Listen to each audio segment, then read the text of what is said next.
2nd and 4. Flinging it. Caught. On the run is Barkley. He's in for a touchdown. They got one shot at it. No pressure on the quarterback. He's got time to heave it. There's a whole pack of people there, and it's incomplete. And there's no flag. And the Broncos have their signature win. Hey, y'all. Of course, it's Matt Rogers on the Honorable Mention podcast. We have a frequent friend and guest of the show, also someone who has me on their show. You should go and follow his podcast. He's a member of the podcast, the Philadelphia Sports Table podcast, Jeff Warren, the longest running Philly sports podcast in the game. How you doing, Jeff? Yeah, doing all right, man. I wish I was feeling better after this Eagles loss. I mean, we had the Phillies loss as well yesterday, Saturday night. It's a tough weekend in the world of Philly sports, man. But I appreciate you bringing me on to talk about this Eagles team, where they're at now after week 5. So let's get into it, man. Absolutely. Well, let's just get right into it. Tell me if I'm wrong. Was it just the game flow, or was it A.J. Brown's behavior this week that led to a team that frequently runs it down people's throat to a team that threw the ball 39 times versus 11 rushes today? Was that just completely organic, Jeff? What are your thoughts on the matter? I'm not kidding when I say that I think that there is absolute validity to A.J. Brown and the messaging that he had this week with what this game plan was. One, it was the right thing to do. Two, it was from a coaching perspective what needed to happen. But we're going to get into that in a second because the coaching still stunk. Even though they did what they should have done offensively, it was getting the ball to their playmakers in A.J. Brown and Devontae Smith, which they did attempt to do. The play calling still ended up stinking. And you mentioned the 11 rushes in total. How about only 6 for Saquon Barkley after he had at one point over 5 yards per carry? He ended the day with 5 yards per carry on 6 rushes, 30 yards total. The offensive play calling was just complete garbage in my opinion. But to answer your question, yes, I do think A.J. Brown talking in folks' ears, whether it was the subtle message on Twitter that ended up, getting deleted, which is fine. I'm fine with that. Subtle message is good sometimes when you're a veteran in this league and you have a certain like aura to you where you're able to do these things in a respectful fashion to send messages to your team and even to your coaches. Yeah, I do think this was a result of that. Well, it led to a lot of big plays today. I mean, you had a lot of opportunities for Devontae, Jahan opportunities. Saquon got hit on an adjustment, double that wheel route. It was beautiful. It was a staple of the Eagles back when Brian Westbrook was on the Eagles. I love that wheel route, man. Yes. So what stunk about it, Jeff? So let's get into that. What was it that you would have liked to see more of, or what was it that you don't want to see any more of? Well, this is what I'm trying to reconcile with myself. We wanted to see more of a passing game, and we got that, but we didn't really have the balance there. When you have an offensive playmaker like Saquon Barkley playing well, and you only give him 6 carries, you're asking Jalen Hurts then to make the plays through the air, which he did today. Jalen Hurts did his job. I believe A.J. Brown, for the most part, did his job. And I say that because did kind of let up on that one route that would have been a touchdown. Yes. I don't think it was Jalen Hurts overthrowing him. I really believe it was A.J. kind of letting up a little bit. Devontae Smith is just an incredible, phenomenal 50-50 type catch guy. He is going to go up and bring down that ball. He is amazing. I am wearing his jersey right now for those of you watching on YouTube or whatever video pod because I love him so much. Yes.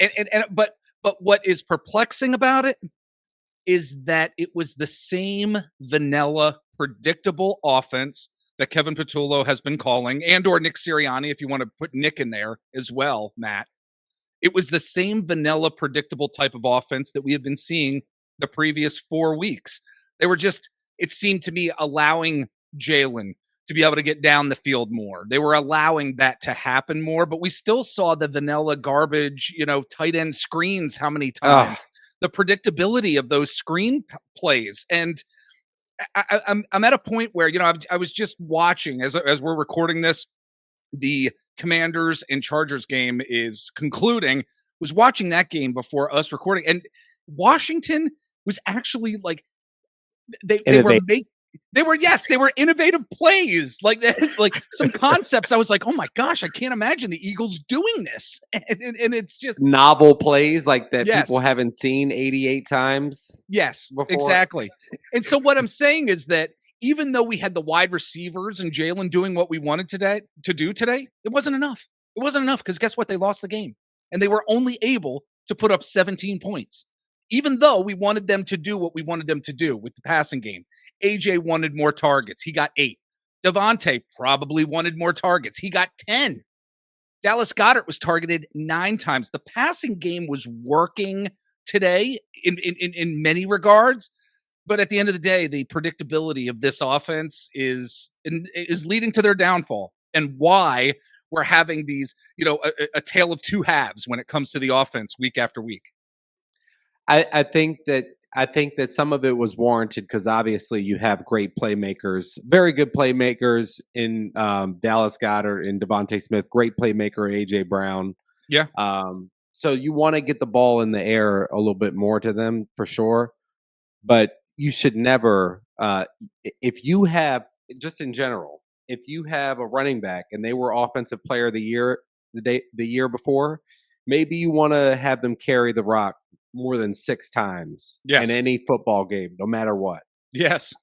Yes, absolutely. And also making sure that if they're carrying the ball, that if you're offensive player of the year and one of the greatest running back seasons that a running back has ever had in the NFL, if he's able to carry the ball, make sure the blocking schemes are working up front. Make sure that your offensive line is able to execute.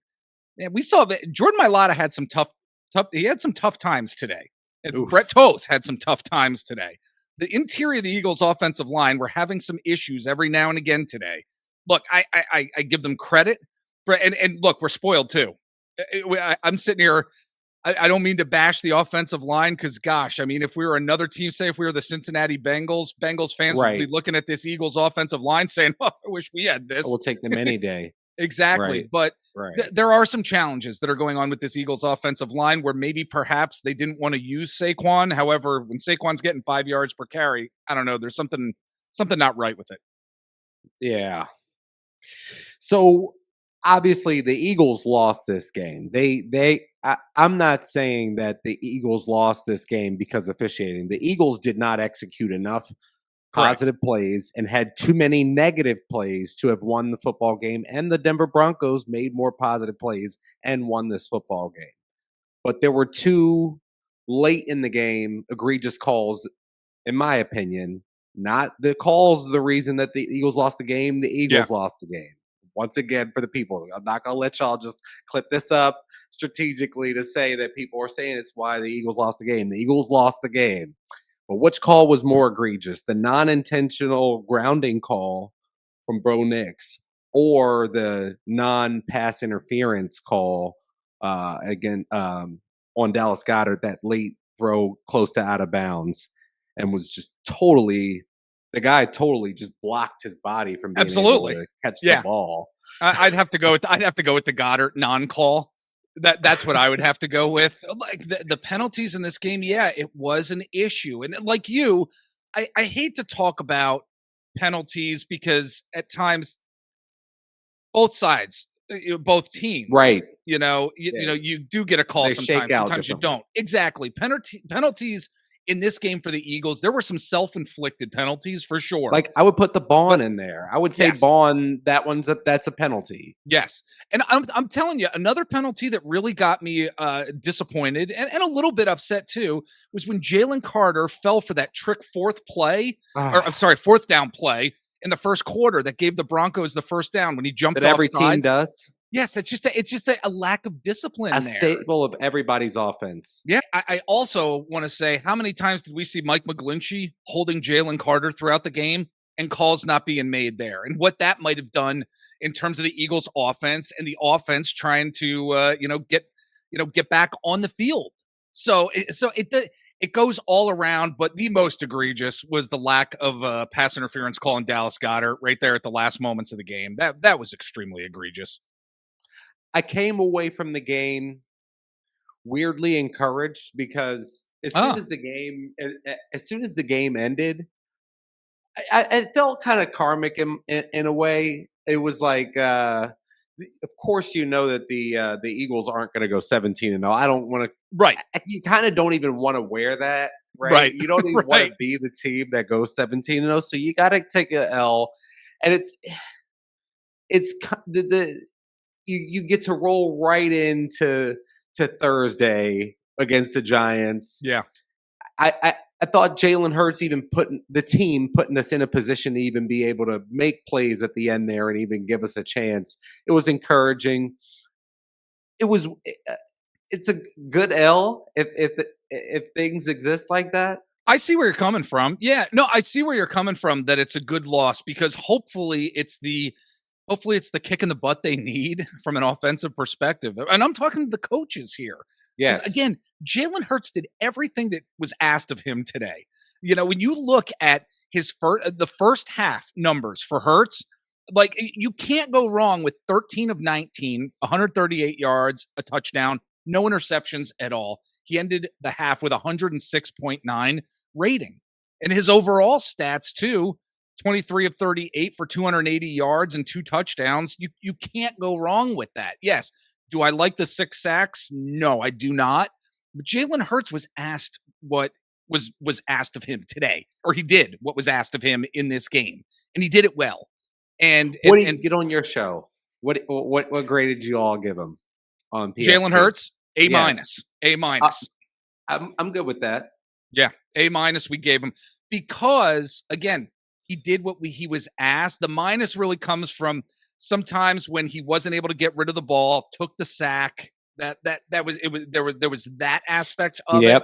But really, I mean, him making his reads, even Tony Romo at one point was saying he could have gotten it into the end zone to give his wide receivers a chance. He decided not to do it, erring on the side of caution so that he wouldn't turn it over. And that's what veteran leaders do. You know, that's what winners in this league do. Jalen Hurts looked like a winner today, but unfortunately, the coaches really didn't put the offense in a position to win. Again, when you're only scoring 17 points, you're not going to win with that in the NFL. No, and a funny little exclamation point on it. He hit both of his big time receivers on the last pass of the game. Yeah, he hit them both. Yes, absolutely. And that's what we wanted to see. Yes, in the hands. Yes, that's what we wanted to see. There were 4 hands instead of 2. It just complicated things. Yes, and we wanted to see it. You know, it's what we wanted to see, more of the passing game. Yeah. But but we didn't. But the balance wasn't there with the rushing attack either. Yeah, like I was saying earlier, though, Jeff, I'm seeing it light at the end of the tunnel in that they do get to go against the lowly Giants. And honestly, guys, I'm not even going to fake it. Yes, this is a divisional game, and those games get weird. No, they need to, in my opinion, they need to blow the doors off the Giants on Thursday. They get to wash it right off, get right back to work. They don't even get many practices.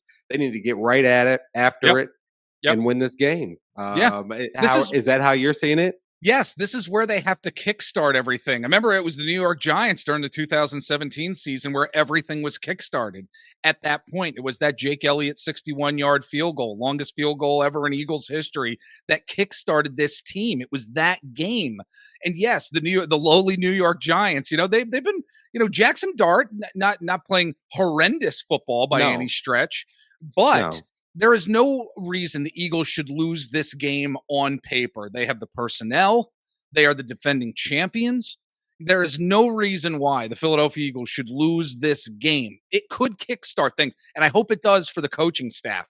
Continue to get the balls to the wide receivers, but you have to balance out the passing and the rushing attack. I don't mean to sound like a broken record here, but they didn't do that this week, and it was part of the problem in terms of moving the ball down the field. So the New York Giants defense is a perfect opportunity for the Eagles to hone in on what they need to hone in on. I can guarantee people something. Usually I don't see player props on carries, Yeah. I guarantee y'all, you were not going to see 6 carries from Saquon Barkley at Yeah. MetLife. We better not. unless there was some kind of thing that we don't even want to speak on here. Right, right. I word. Short of that, there's not going to be 6 or 11 total carries in the game. For God's sake. It's so enraging. It is. It is. I mean, it's like, can we get the thing in balance? It's a new. I understand game flow and things like that, and what the defense is giving you. But this team, when we're at our best, we had the opportunities. In that fourth quarter, Right. You get the ball back, you salt it away. The Eagles, I know, salt this game away today, and they just didn't show the ability to get that done. You mentioned it earlier, Matt. You talked about the creativity. There was really no creativity there, and there hasn't been with this offense in quite some time. And I know that as we were, texting as well, you asked, why does it always feel like I know what Kevin Patullo is going to be calling? Again, the predictability. This game this week is an opportunity for them to get outside of that box and get outside of that comfort zone. And they have the opportunity to do that with this New York Giants team that's not a very good defense. They're not a very good team. They're not very well coached. It's an opportunity right in front of them. Do you expect to see? They opened up Nakobe Dean's practice window late in the week. I guess he got out in front of the team and told them, said that he was going to be out when they were like, "Dude, we weren't saying that yet." But yeah, anyways, it happened. So he was out this week. Yep. Do you expect to see him at MetLife? It's my hope. Terrible turf. Yeah, I mean, it's my hope. Honestly, I do want to see him out there, even though the turf is terrible. I want to see him. Even if he has like 10 snaps or something, I just want to see him out there, just based on, and I want to see if he's able to make any sort of an impact. Hypothetically speaking, say if he does get 10 snaps, I'd like to see on 3 or 4 of those snaps some real getting to the ball as he was doing last season. I want to see some fire there, because sometimes on this defense, Matt, sometimes the fire tends to quell down a little bit, which is upsetting at times as an Eagles fan and as somebody who knows the talent on this young defense. But I think Nakobe Dean would be able to be that spark if he does start this week. I'm hoping to see it. Yeah, I think at least give me a handful of snaps on defense, base looks. And give me a few snaps on special teams. I think Nakobe in this new iteration, because Jahad Campbell is absolutely balling. So I'm not taking Jahad Campbell. I'm not taking Jahad Campbell off for Nakobe. And either we've got to combine, maybe Campbell go down and pass rush on plays where Dean's in, or some combination play. Fool people with things like that, but I'm not taking Jahad Campbell off the field. So it kind of forced, you're not taking Zach Bond off the field. Who would in the league? Right. Take Zach Bond off the field. So Dean's going to be, once he gets to playing, he's going to be playing a lot of special teams. And I think he could be a great special teams captain, could be a nice little spark plug. Go. Yeah. Whack folks. Yeah, absolutely. Look, special teams playing a big role this season. They really are in a lot of ways. I mean, today, not necessarily the big play, but you did have some nice returns in this game, too. You had some poor returns, too. You did. Yes, absolutely. Look, Will Shipley, his 37-yard kick return, I'll take that. I really will. And even Jahan Dotson with the 15-yarder, you don't really see 15-yard punt returns, and it was the only punt return for the Eagles in the game. Really don't see punt returns of 15 yards or even maybe 10 yards or more in this league too much anymore. I thought special teams did well today. Braden Mann, he had that one clunker that was like 25 yards, but overall he was 51-yard average today. Not too bad. I hope the adventures with Bigsby end though soon. I know adventures with Bigsby. We need to I'm a little baffled by how he making the move to bring Tank Bigsby in here to just be the kick returner. It's because of the new dynamic.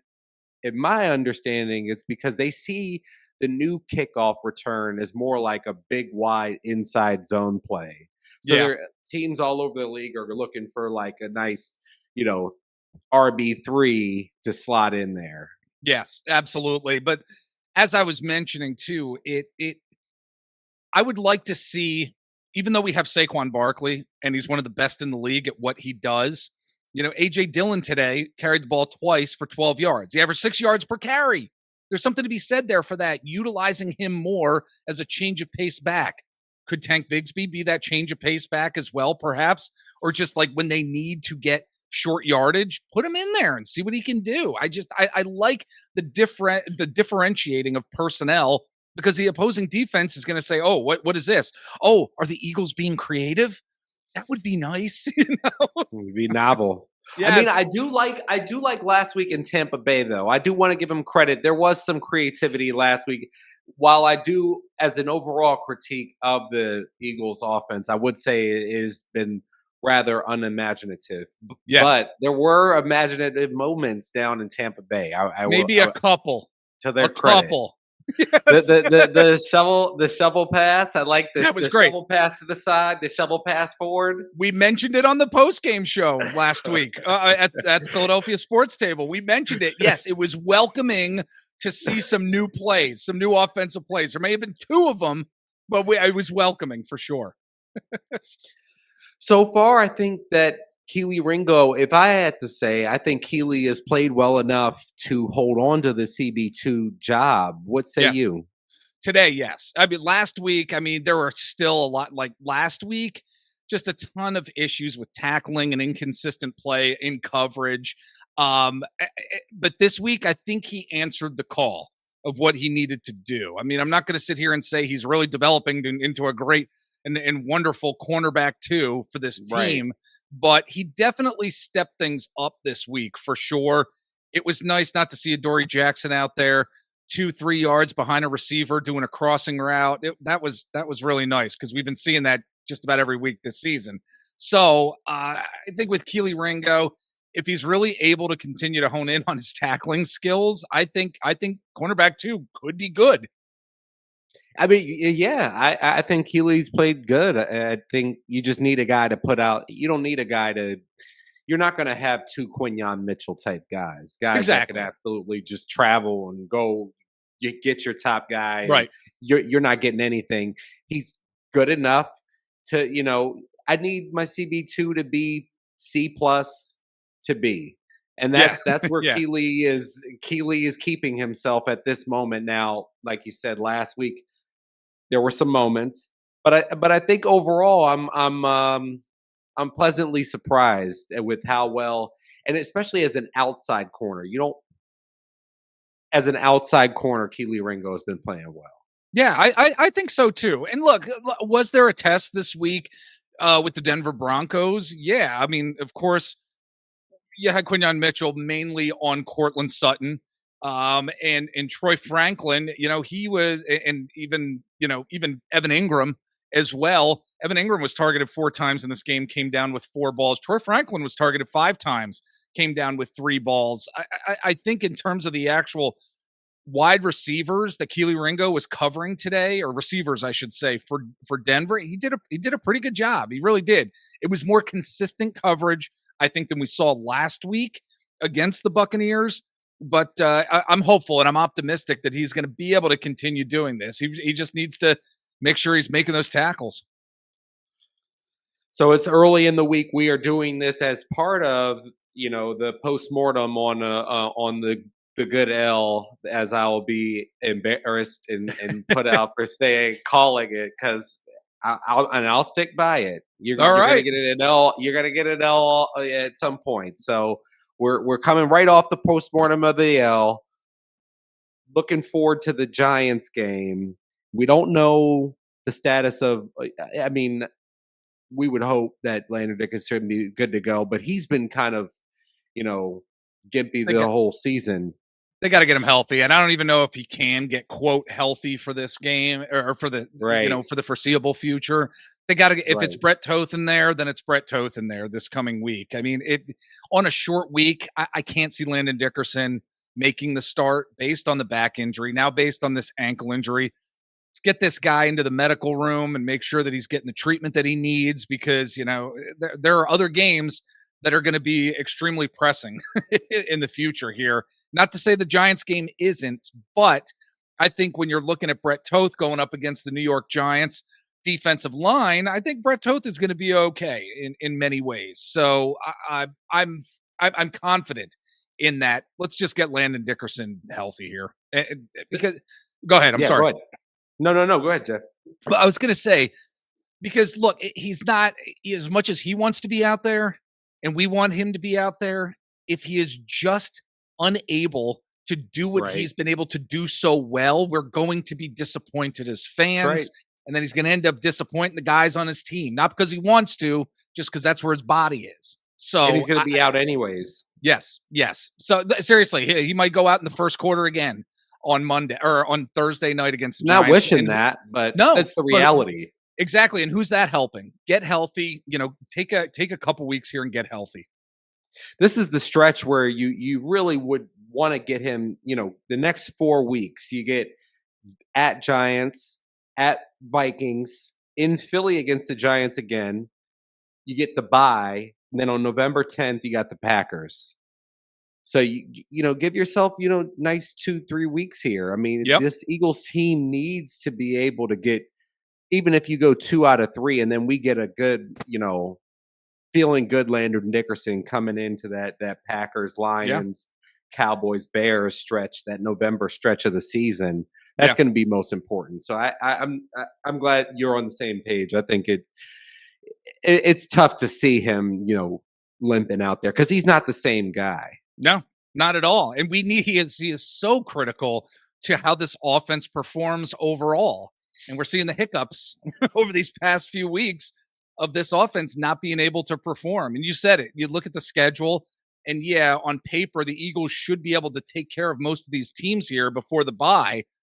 However, you just got to make sure he's healthy because this Landon Dickerson situation was actually a big theme of ours, Philadelphia Sports Table podcast, when we did our Eagles season preview. For me, Landon Dickerson was near the top in terms of the storylines that we're going to be following throughout the year, because you need a healthy Landon Dickerson in week 15, week 16, week 17. Right now, I think, like you said, you just laid the foundation for that. Before the bye week, is it absolutely necessary? Maybe not really. We'd love it, but let's get them healthy so that we can get into these later games that really are going to matter. Yeah, and if they have to make a move to upgrade on Brett Toth, it wouldn't hurt my feelings. I mean, I don't have anything personally against Brett. I think I'm sure he's a good guy, but he hasn't been dominant. And what we've seen from Landon this year hasn't overall been dominant. So looking forward to seeing Landon getting some. So as far as the score prediction, give us an early look. You thinking 1-score game? I'm thinking it's either way. I would think probably a 1-score game at this point, given what we have seen from this Eagles offense. Like I mentioned earlier, I think it's a perfect opportunity for this offense to make some more adjustments from the coaching standpoint, the play calling standpoint, make some adjustments. But I think they can absolutely, and they should beat the New York Giants this week for sure. It has to happen. Oof! You go on a 2-game skid here. That would. But I think they can. I really do think they can put up 28 points. I think they could put up 28 points on this Giants team without any issues. I really do. If they continue to focus on getting the ball to AJ, Devontae Smith, and Dallas Goedert too, but you have to balance out the rushing attack too with Saquon Barkley and, dare I say, AJ Dillon as well. I think they have to have more balance this coming week, and I think they could put 28 points up. Well, it'll be important because the eyes of the world are on the Eagles nonstop. Yes. So the other team, really quick before we let the listeners go, I'll let you go, Jeff. The other team, the big team in this, we can get into some other important losses this weekend. But the one I'll bring up is the Phillies not starting off the divisional round the way they should have. Went up 3-0 over the Dodgers and just got walked down. Yep.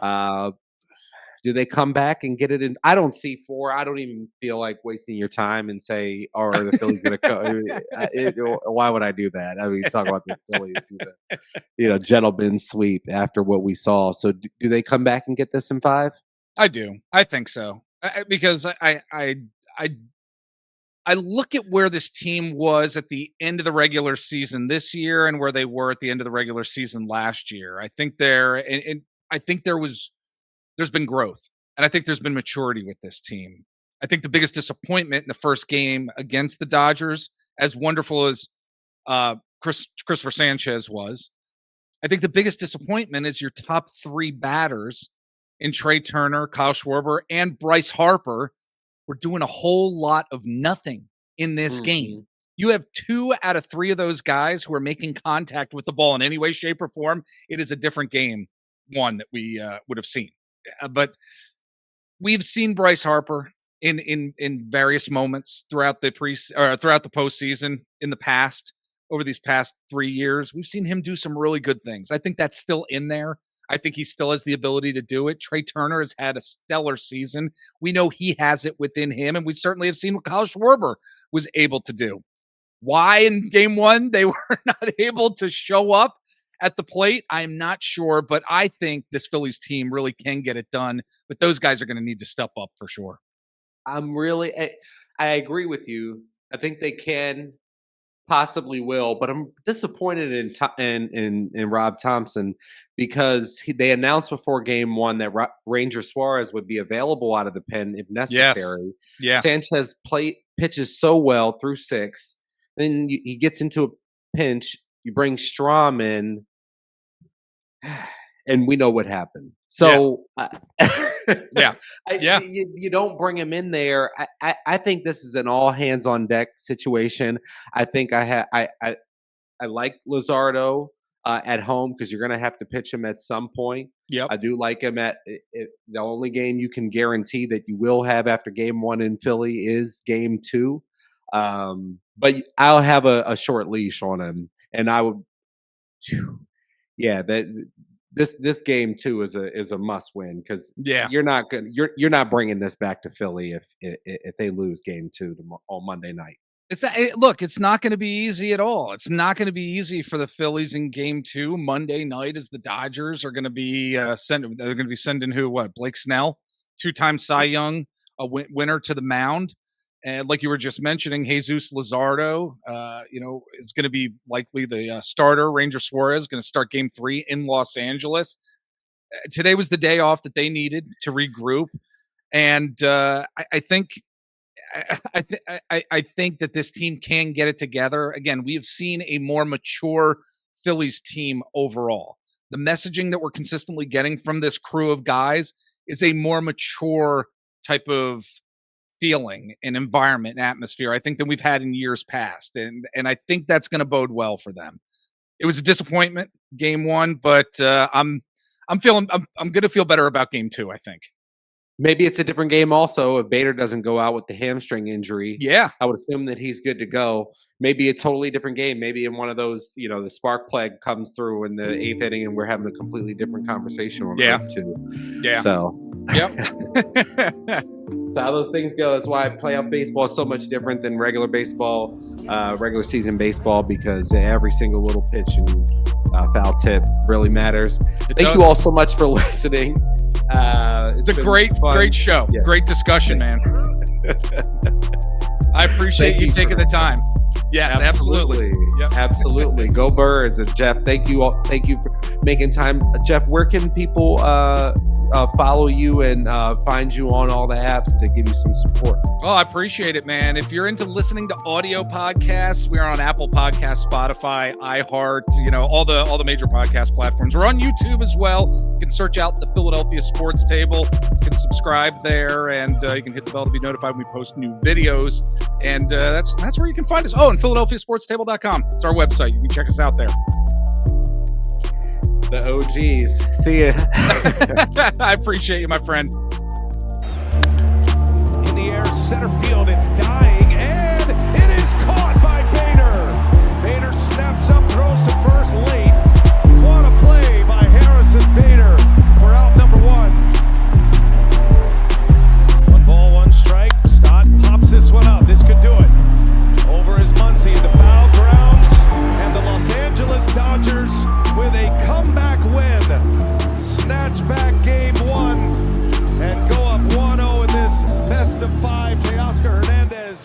with a game-changing 3-run homer in the 7th.